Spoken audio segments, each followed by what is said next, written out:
కేవలం ప్రార్థనలతోనే నయం కాని జబ్బులకు సైతం చికిత్స చేసి ప్రాణాలు పోతున్న వారిని కాపాడుతున్నట్లు ప్రచారం చేస్తున్న తెలంగాణలోని బెల్లంపల్లి కల్వరీ మినిస్ట్రీస్పై కంప్లైంట్ నమోదైంది.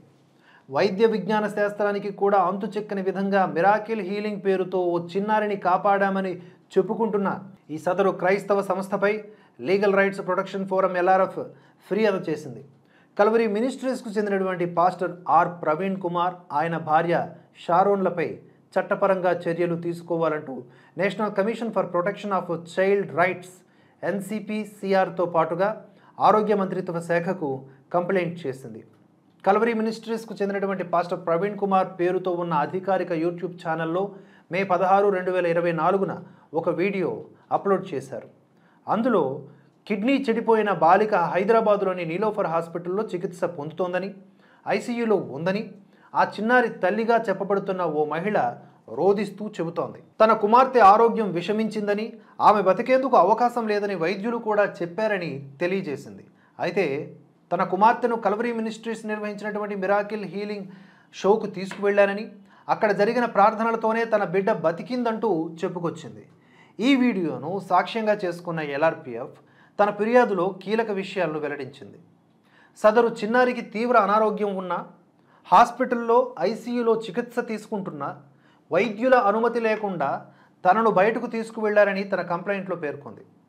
అంతేకాకుండా కిడ్నీ దెబ్బతిని మంచం పట్టి నడవలేని స్థితిలో ఉన్న చిన్నారిని మిరాకిల్ హీలింగ్ కార్యక్రమంలో నడిపించారు.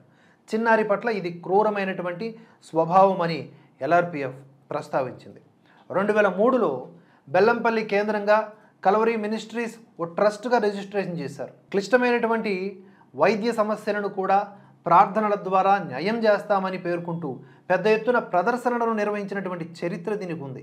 ఈ కల్వరీ మినిస్ట్రీస్పై గతంలో 34 IPC సెక్షన్లు 304(2) మరియు 420 క్రింద మే 25, 2019 నాటి FIR నెంబర్ 46/2019 మనం చూసుకుంటే నమోదైనట్లుగా తెలుస్తూ ఉంది. తీవ్రమైన జ్వరంతో బాధపడుతున్న గిరిశెట్టి రాజేష్ అనే 21 ఏళ్ల యువకుడిని ప్రార్థన ద్వారా తగ్గిస్తామని చెప్పి వైద్యం అందించకుండా చేశారు. దీంతో ఆయన ప్రాణాలు కోల్పోయాడు.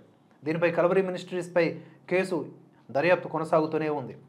పాస్టర్ ఆర్ ప్రవీణ్ కుమార్ అలాగే అతడి భార్య షారోన్ వీరిరువురి నేతృత్వంలోని ట్రస్ట్ అద్భుత నివారణల ద్వారా రకరకాల జబ్బులను నయం చేస్తామంటూ ప్రచారం చేయడం ద్వారా పేద, చదువు లేని అమాయకుల విశ్వాసాలే కేంద్రంగా దోపిడీ చేస్తున్నారని ఆరోపించారు.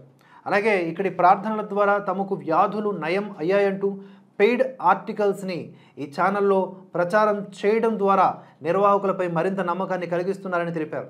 కల్వరీ మినిస్ట్రీస్ల కార్యకలాపాలు 1954 డ్రగ్స్ అండ్ మ్యాజిక్ రెమెడీస్ అంటే అభ్యంతరకరమైనటువంటి ప్రకటనల చట్టం ఏదైతే ఉందో దాన్ని ఉల్లంఘించగలవని LRPF ఆరోపించింది. వైద్యుల సలహాలకు విరుద్ధంగా బాలికను ICU కేర్ నుంచి మిరాకిల్ హీలింగ్ షోకి తరలించడంపై విచారణ జరిపించి FIR నమోదు చేయాలని తెలంగాణ DGP, తెలంగాణ ప్రభుత్వ principal secretary health and family వెల్ఫేర్ను ఆదేశించాలని కోరింది. బాలికను వెంటనే గుర్తించి అవసరమైన వైద్య చికిత్స అందేలా తెలంగాణ ప్రభుత్వానికి సూచించాలని కోరింది.